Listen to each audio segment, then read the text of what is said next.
স্ত্রীর বাচ্চা হবে, আমেরিকাতে নিয়ম হলো রুগীকে হাসপাতালে দিয়া চলে যাবে।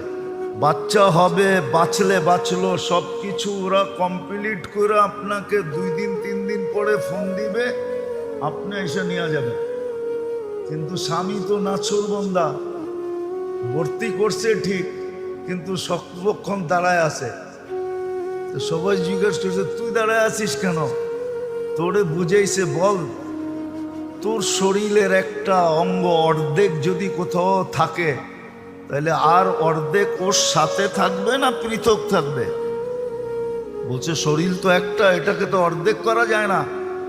তো বলে এ তো আমার অর্ধাঙ্গনী, তো আমি ওর থেকে পৃথক থাকি কি করে?